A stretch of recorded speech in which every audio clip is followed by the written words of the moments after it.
오늘 말씀을 가지고 용서할까요? 라는 제목으로 말씀을 나누고자 합니다.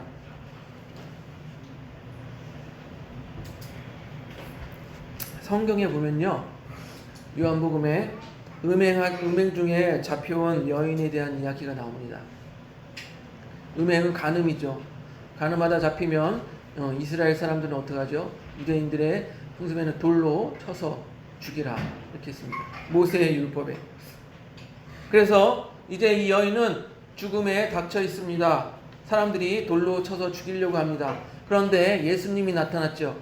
그래서 예수님께 사람들이 묻습니다. 시험하려고 그랬죠. 라삐요, 선생이요, 아니 이 간음한 여인을 모세는 돌로 쳐서 죽이라고 했는데 선생님은 어떻게 하기를 원하십니까? 근데 예수님은 아무 말씀도 하지 않으셨어요. 바닥에 조용히 무엇이라고 쓰고 성경에 나와 있지 않기 때문에 무슨 이야기인지 모릅니다. 쓰고서 사람들을 보며 이렇게 말했어요. 죄 없는 자가 먼저 돌로 치라. 죄 없는 자가 먼저 돌로 치라. 사람들은 그 말씀을 듣고 자기 죄를 깨달았겠죠. 나는 죄가 있나 없나 생각하다가 곰곰이 생각하다 돌을 내려놓고 전부 돌아갔다고 합니다. 그리고 예수님께서는 그 여인에게 물었습니다. 너 주위에 누가 있냐? 아무도 없습니다.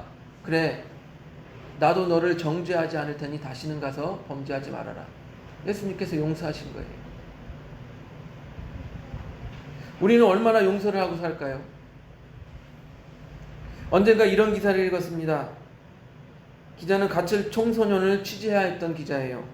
취재 대상은 중2 정도 되는 여자아이입니다. 처음에 있던 보육원에서 그 아이가 초등학교 4학년 시절 보육교사의 학대로 인해 삐뚤어지기 시작했다고 합니다. 결국 그 보육교사는 학대한 사실이 드러나 다른 곳으로 쫓겨갔지만 그 아이는 그 충격으로 나쁜 언니들과 어울렸고 나쁜 언니들과 어울린 결과 보육원에서 쫓겨나 다른 보육원으로 보내질 신세가 되었습니다. 그 아이에게 그 보육원은 어려서부터 자라는 곳이라 다른 보육원으로 보내진다는 것은 그 아이에게는 집에서 쫓겨나는 것과도 같았다고 합니다. 그래서 울고불고 용서를 구했지만 이것은 법적인 절차라고 적법한 절차라고 하며 대구의 다른 보육원으로 보내졌다고 합니다. 다른 보육원으로 보내진 다음 그곳에서 적응하지 못하고 보육원을 나와 가출을 하게 된 것입니다. 게다가 원래 몸에 병이 있었는데 보육원을 나와서 거리에서 생활하다 보니 제대로 치료를 받지 못해 쓰러져서 응급실로 실려오게 된 아이를 보면서 기자가 이렇게 말했다고 합니다. 우리는 가출했다는 이유만으로 모든 문제의 원인을 아이들 잘못으로 돌리지만 많은 가출 청소년들이 부모의 이혼, 폭행, 방치, 부모의 갈등 등의 이유로 가출을 한다고 합니다. 그러면서 기자는 자신도 가출한 경험이 있는 사람으로서 이와 같은 환경에 있다면 자기 자신도 이 자리에 있지 못했을 수도 있다라고 말했습니다. 여러분, 이 기사처럼 가출한 결과만 보면은 우리가 그 아이를 나쁘다고 말할 수 있어요. 하지만 이 기자가 차근차근 물어보고 이야기했던 것처럼 그 아이의 사정을 들여다보면 그 아이가 왜 가출할 수밖에 없었나 이해할 수도 있을 것입니다. 우리는 용서받은 사람이에요. 우리 아까 찬양에서 불렀던 것처럼 날 위해 죽으신 주님. 죄에서 죽을 수밖에 없는 죄인이 용서받은 사람입니다. 그렇게 죽을 수밖에 없는 사람이 살아나게 된다. 이것은 인생의 큰 변화예요. 여러분, 죽을 병에 걸려서 이제 죽을 병에 걸려서 의사가 당신은 이제 한 달밖에 못 삽니다. 아니면 3개월밖에 못 삽니다. 이렇게 정해주면 죽을 병이면 이제 자기는 죽음을 기다리고 있는 거예요. 그런데 어떤 특별한 의학이나 특별한 의사를 만나서 어떤 기적을 만나서 생명을 살아나게 된다. 그럼 그 사람이 얼마나 기쁘겠어요. 새로운 삶을 살겠죠. 새로운 생명을 얻었기 때문에 이제는 세상을 좀 더 아름답게 보고 더 넓게 보고 더 너그럽게 이 세상 가운데 살아갈 것입니다. 그런데 우리 크리스찬은 어떻습니까? 구원을 받고 새 생명을 얻었다고 하면서도 용서를 누구보다도 못하는 게 우리 크리스찬이 아닌가 생각되어집니다. 남들을 지적하는 건 잘해요. 비판하는 건 잘해요. 크리스찬들이 남을 비판하는 데는 둘째 가라면 서러울 정도로 잘하고 있습니다.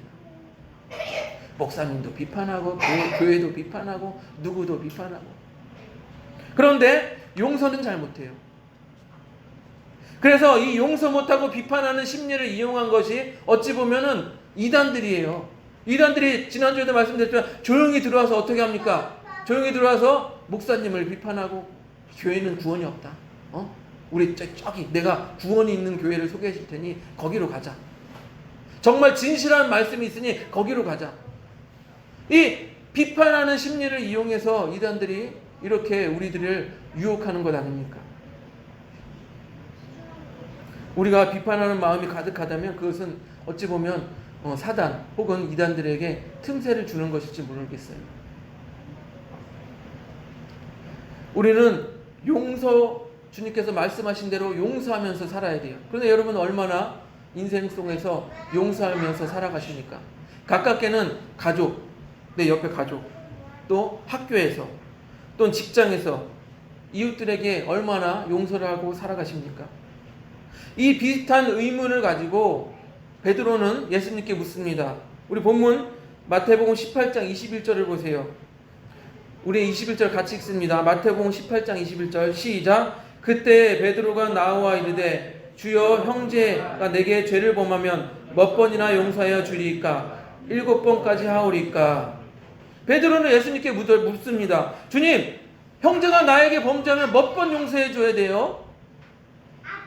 여러분, 유대인의 개념에서 7번, 7이라는 수는 완전한 수의 개념이에요.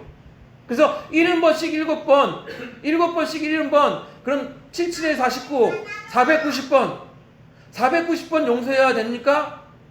그런 의미보다는 7은 완전한 수이기 때문에 완전한 수에다 완전한 수만큼 더해라 라는 것은 거의 무제한으로 완벽하게 용서하라, 이런 의미로 우리가 받아들일 수가 있는 것이에요.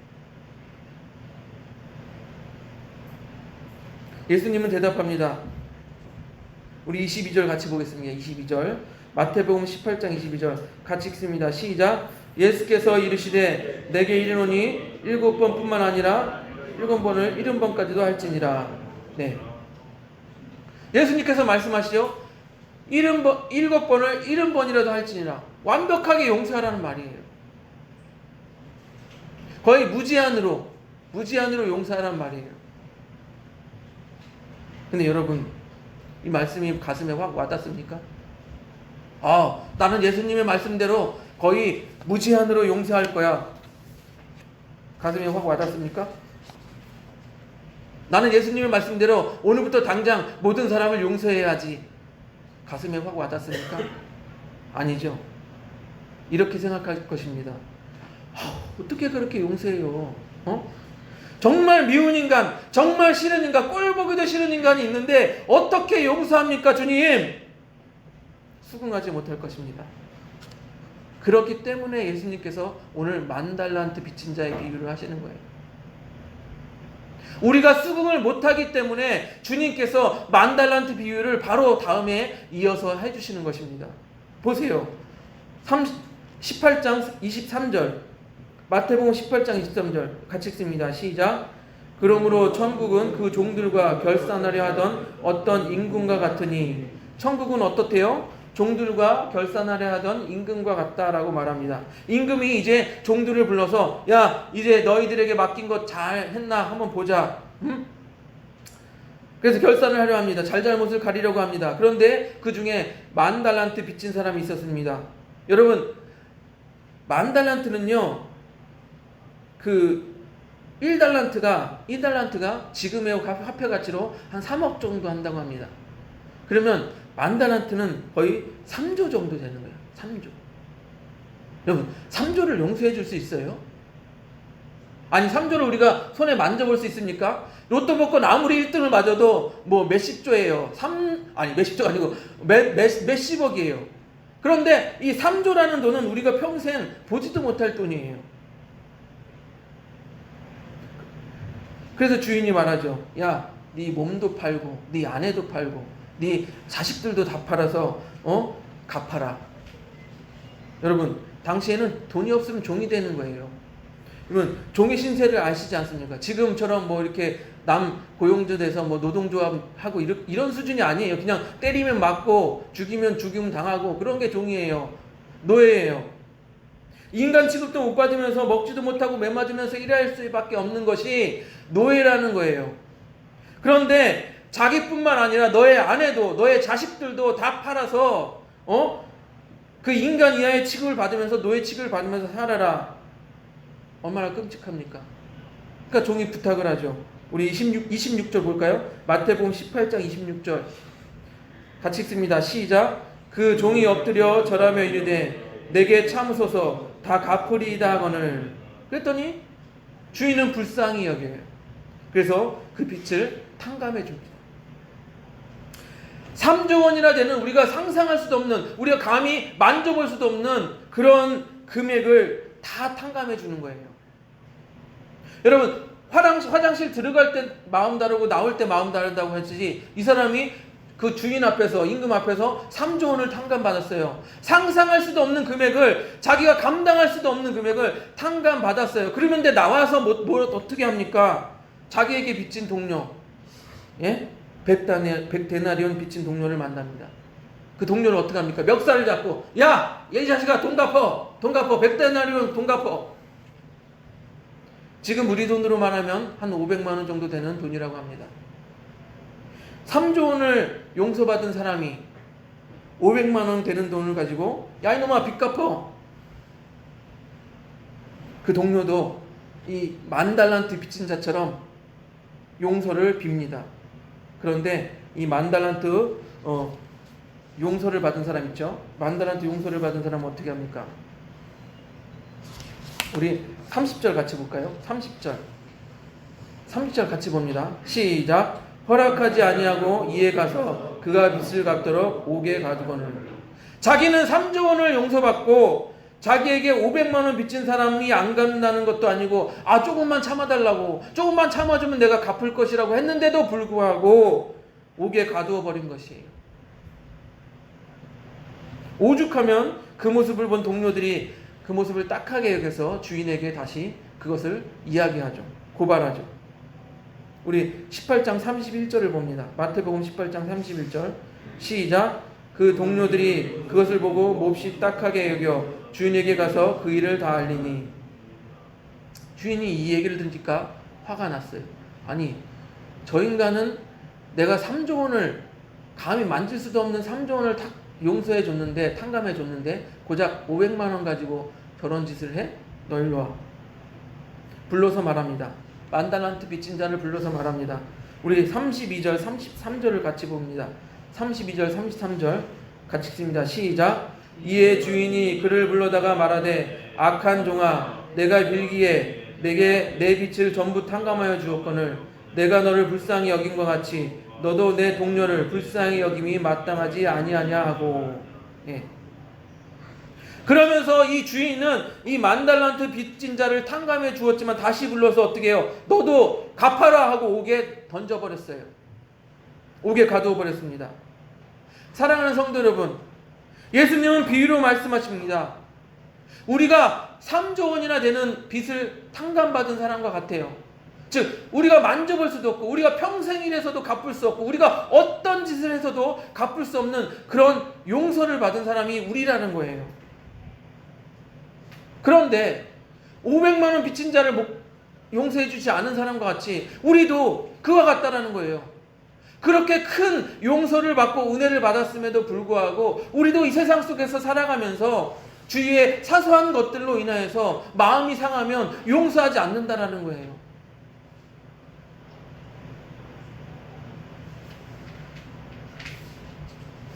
우리 어떻습니까? 죄 때문에, 죄로 인해서 지옥에 가서 평생이 아니죠, 영원토록 고통받아야 될 운명이 우리 사람이 예수님의 그 나를 위해 죽으신 예수님의 그 보혈의 피로 용서함을 받았는데, 그 큰 은혜를 받았어요. 처음에는 눈물을 흘리며 주님 감사합니다. 그런데 세상에 나가서는 용서를 도대체 하질 않아요. 나에게 조금만 해를 끼치면, 내가 조금 기분 상하고 내가 상처받으면 용서를 하지 않아요. 그래서 주님이 말하는 거예요. 너희는 그렇게 큰 용서를 받았음에도 불구하고 왜 세상에서 작은 것 하나하나에 용서하지 않느냐. 그 말씀이 오늘 말씀이에요. 7번씩 70번 용서하는 말씀은 무한적으로, 무제한적으로 용서하는 말씀인 것 같습니다. 근데 우리가 가장 가깝게 그렇게 용서할 수 있는 대상이 누구일까요? 부부는 칼로 물베기라고 합니다. 물 어때요? 베면은 또 붙고 베면 또 붙어요. 그래서 칼로 물베기라고 하는 거예요. 하나가 돼요. 싸워도 용서하면 하나가 돼요. 부부 가운데 이 70번씩 7번 무제한적으로 용서할 수 있는 가장 가까운 존재가 부부예요. 그런데 여러분 그렇게 용서하십니까?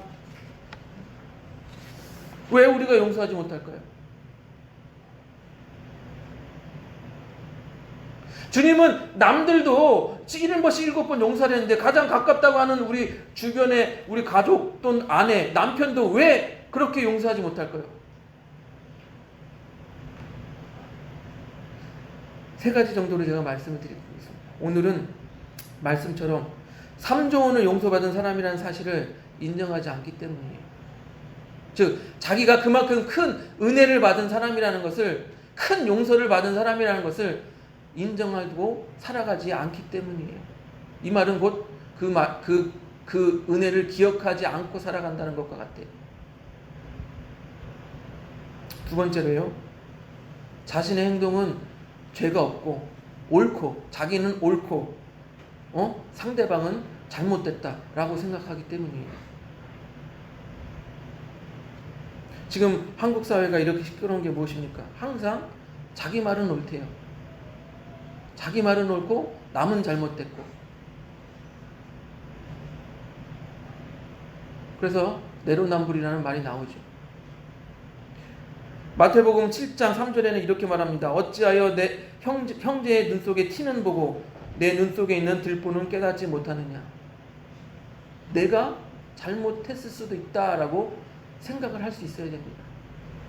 아무리 부부가 싸우고 아무리 다 싸웠더라도 저 아내가 잘못했어, 저 남편이 잘못했어만 생각하면 도저히 용서가 안 돼요.